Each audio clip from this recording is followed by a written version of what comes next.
Je m'appelle Vincent Poussou. J'ai une longue carrière en France dans les politiques de public. J'ai travaillé dans 3 grandes institutions publiques pluridisciplinaires à Paris, le Parc de la Villette, le Centre Pompidou et le Grand Palais associé à la Réunion des musées nationaux. Donc quand on parle de politique de public au sein des politiques culturelles françaises, on parle à la fois de tout ce qui est éducatif, aussi le terme de médiation.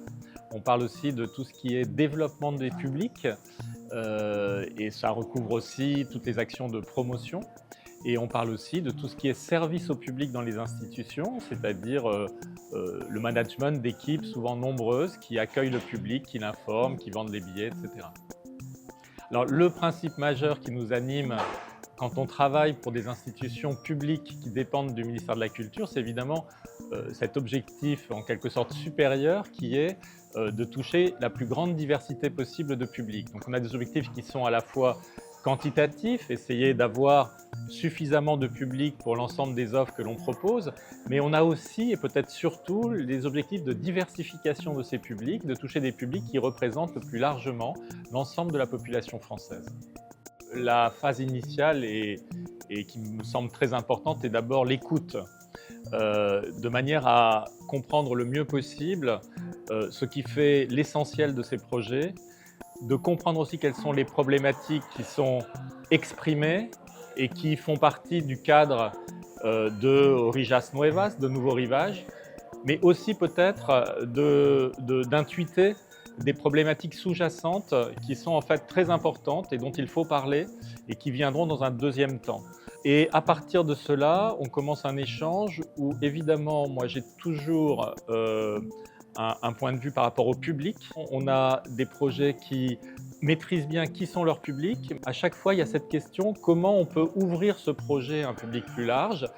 Et généralement, en entrant par cette voie-là, ensuite on arrive à une deuxième question qui est une question plus, on va dire, de stratégie pour voir les choses, pas simplement à court terme, sur la question qu'est-ce que l'on va faire des budgets que la bourse Nouveaux Rivages nous apporte, mais aussi si on se projette à 2, 3, 4 ans, quelles sont nos étapes de développement et très souvent, ça touche aussi des questions d'organisation. Il y a plusieurs aspects effectivement sous cette question. Peut-être d'abord dire qu'ils sont toujours professionnels dans leur métier, dans leur monde, et puis aussi ouvrir de manière très concrète sur de nouvelles sources de financement.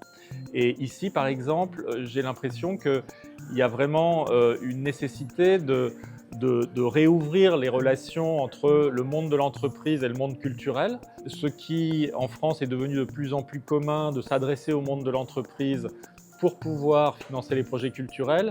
Ici, il y a encore une barrière qui peut venir d'ailleurs des deux côtés, sur lequel je n'ai pas beaucoup d'éléments pour aller plus loin, mais il m'est plusieurs fois arrivé de suggérer que des sources de financement privées soient aussi recherchées et puis d'aller jusqu'à comment mettre en place les moyens de chercher ces financements parce que c'est du travail. Ils sont portés par des gens qui ont énormément d'énergie, d'idées et de capacités.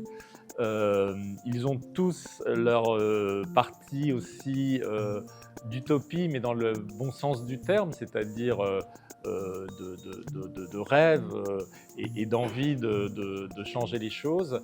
Un autre des apports, peut-être non pas personnel, mais de l'ensemble de ce qui est en train de se passer au cours de cette semaine d'atelier à travers ce programme, c'est les mises en relation entre les différents projets et le fait que certains projets peuvent se développer aussi en s'appuyant sur d'autres.